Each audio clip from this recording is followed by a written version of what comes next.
Selamat siang anak-anak, terima kasih karena tetap setia untuk menunggu pelajaran sosiologi. Ini kita masuk pada pertemuan yang kedua. Pertemuan ini termasuk pertemuan yang tertunda karena pertemuan yang pertama belum maksimal. Baik, kita akan masuk langsung dalam materi. Selalu semangat ya anak-anak. Masuk dalam materi.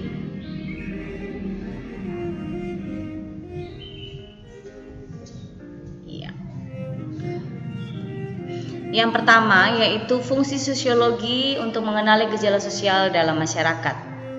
Tujuan pembelajaran yaitu menjelaskan sosiologi sebagai ilmu sosial. Yang kedua, menjelaskan realitas sosial sebagai objek kajian. Yang ketiga, menjelaskan kehidupan sosial sebagai objektivitas. Dan yang keempat, mengidentifikasi gejala sosial ya. Gejala sosialnya bisa dilihat, ada contoh gambar yaitu dalam pada stasiun kereta api. Penumpang sedang antri ya, kalau boleh dikata juga berebutan untuk masuk ke gerbong kereta. Ini menunjukkan bahwa siapa cepat dia dapat ya kursinya. Nah, itu gejala sosial yang terjadi ya. Kita masuk pada hakikat manusia sebagai makhluk individu dan sosial ya. Gambar orang ini adalah dia hanya sendiri ya, dia individu ya. Sebagai makhluk individu, manusia memiliki kepribadian yang unik. Dia memiliki penampilan fisik, kemampuan, kebutuhan, perasaan, dan sikap yang berbeda dengan sesamanya. Contoh gambar misalnya ini seseorang lagi memakai jas putih. Kemungkinan dia di hotel ini ya. Ini bisa saja dia seorang pengantin yang calon pengantin ya. Tentu perasaannya lagi bahagia ya, karena akan mengikuti atau menyelenggarakan hari perkawinannya ya.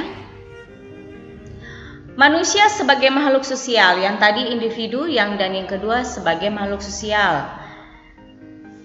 Di dalam hidup bermasyarakat, kita harus menunjukkan sikap sosial yang positif. Yang positifnya yang seperti ini. Ada kerjasama yang baik ya di antara masyarakat ya, tidak ada yang hanya duduk diam tetapi semua bekerja. Bentuk sikap sosial yang positif antara lain tenggang rasa, kerjasama dan solidaritas ya. Kemudian Harry M. Johnson dalam Surjono Sukanto, dia menyebutkan ciri-ciri sosiologi sebagai ilmu pengetahuan ya. Yang pertama, sosiologi bersifat empiris. Apa itu empiris ya? Empiris adalah didasarkan pada observasi dan akal sehat yang hasilnya tidak bersifat spekulatif ya, tidak merekayasa. Hasilnya benar-benar sesuai dengan realita yang ada ya. Kemudian yang kedua yaitu sosiologi bersifat teoritis ya. Nah, apa itu teoritis? Berusaha menyusun abstraksi dari hasil observasi yang konkret di lapangan ya. Itu. Dia secara logis kemudian menjelaskan sebab akibat. Seperti tadi ada jalan yang rusak, jadi ketua RT-nya atau kepala desa setempat menghimbau semua warga, khususnya laki-laki, untuk kerjasama membuat jalan agar sebabnya itu tadi mungkin jalannya rusak ya, sebab akibatnya. Untuk apa? Supaya dipakai bersama jalan itu menjadi bagus kembali. Bersifat kumulatif. Apa itu bersifat kumulatif ya? Berdasarkan teori yang sudah ada. Selanjutnya diperbaiki, diperluas dan diperhalus. Kemudian bersifat nonetis. Apa itu nonetis ya? Tidak ada pandangan yang baik dan yang buruk tentang suatu hal, tetapi benar-benar sesuai dengan fakta yang ada. Kemudian objek sosiologi. Dalam mempelajari masyarakat sebagai objek kajian, sosiologi memfokuskan studinya pada yang pertama adalah hubungan timbal balik antara manusia satu dengan manusia yang lainnya. Ya. Hubungan antara individu dan kelompok.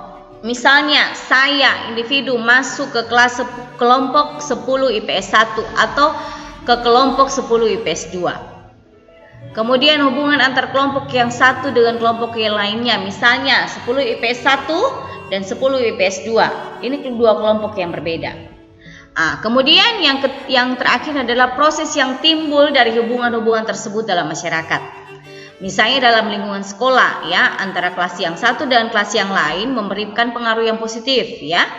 Itu. Atau di dalam kelas itu sendiri. Misalnya kalau ada yang nakal ditegur. Seperti itu hubungan timbal balik ya.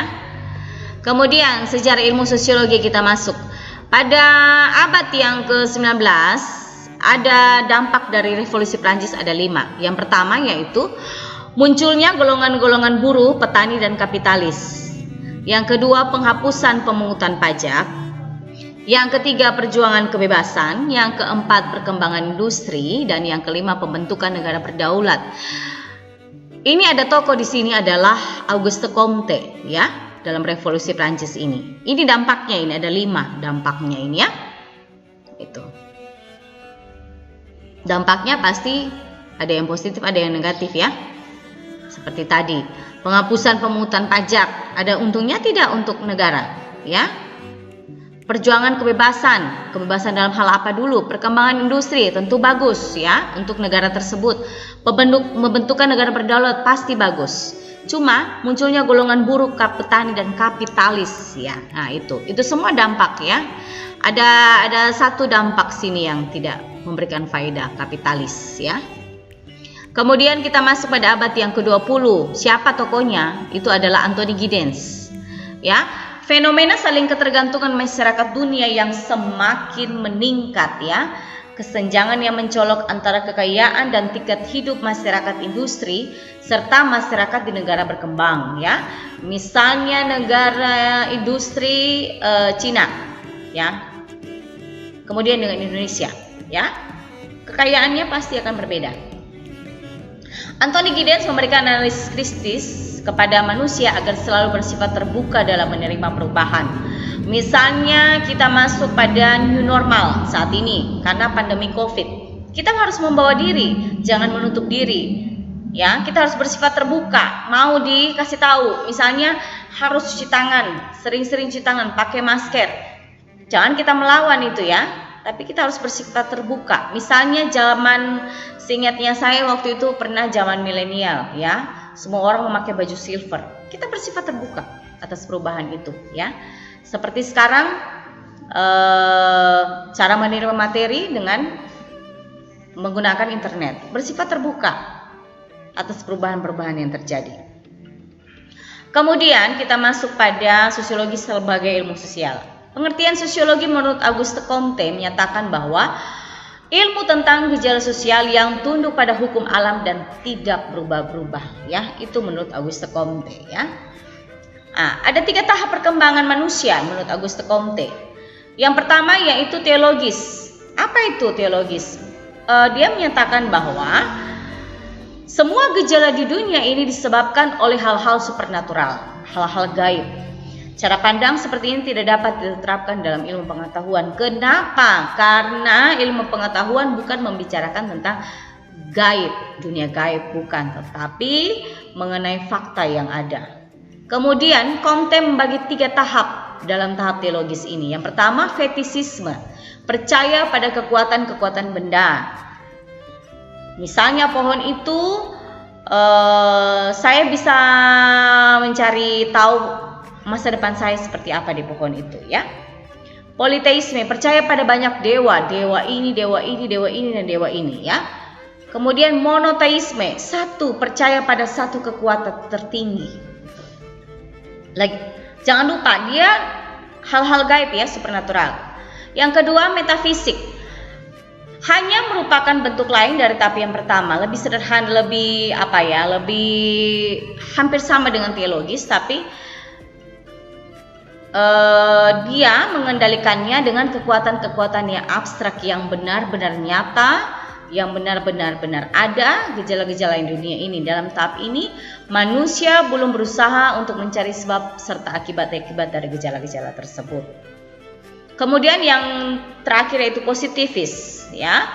berpikir secara ilmiah, ya, bukan lagi hal-hal gaib, tapi menggabungkan antara penalaran dan pengamatan secara empiris, ya. Itu benar-benar sesuai dengan kenyataan yang ada. Jadi tingkatannya itu teologis, supranatural, kemudian diimbangi dengan metafisik yang menggabungkan kekuatan-kekuatan yang abstrak, kemudian positifis. Positif itu secara tahap terakhir, ya. Berarti sudah benar-benar meninggalkan itu supernatural. Kita masuk pada teori Emile Durkheim. Dia dikenal sebagai teori bunuh diri. Apa itu teori bunuh diri? Jadi korelasi antara integritas dan bunuh diri. Jika integritas kita kuat, bunuh diri lemah ya, menurun. Integritas itu apa? Integrasi kuat itu pertahanan diri, ya. Jika integrasi lemah, angka bunuh diri meningkat. Relasinya seperti ini. Misalnya saya tidak mampu untuk, saya mampu untuk mengikuti zaman yang ada. Saya berusaha untuk mempelajari bagaimana saya belajar memakai media PowerPoint. Nah, misalnya, jadi depresi, stres itu menurun. Tapi kalau dia tidak mampu, lemah, maka tingkat stres itu akan meningkat dan akhir-akhirnya itu seperti bunuh diri. Bunuh diri misalnya gagal dalam pernikahan atau gagal dalam studi, itu bisa, ya. Itu. Kemudian solidaritas sosial menurut Emile Durkheim, ya. Yang pertama adalah solidaritas mekanis. Apa itu? Ya, ini banyak terjadi pada kehidupan pedesaan, ya, daerah pedesaan, masyarakat di desa. Persamaan ikatan nilai dan norma sosial dalam sistem pembagian kerja, ya, seperti petani, ya, memanggil ada misalnya satu orang, satu keluarga membutuhkan pekerja, petani misalnya 17-10 orang untuk menuai padi. Nah, itu. Ini ya, sistem kerja, pembagian kerja. Tapi beda dengan solidaritas organis, ya. Ini terbentuk karena adanya sistem pembagian kerja, ya. Ini di perkotaan ini yang selalu ditemui. Seperti kerja pabrik, sistem shift-shiftan. Ada yang masuk dari jam sekian, jam 8 misalnya sampai jam 4 sore. Atau jam 5 sore masuk lagi sampai subuh. Gitu, ya. Jadi pembagian kerja berbeda pembagian kerjanya. Ini menurut waktu, ya, adanya pembagian kerja. Kemudian ini menurut ikatan nilai dan norma sosial, ya, itu. Beda juga cara memberikan upahnya, ya. Oke, sekian pertemuan hari ini dan saya memberikan kesempatan bagi anak-anak untuk memberikan pertanyaan jika ada yang belum jelas. Terima kasih, shalom, selamat siang.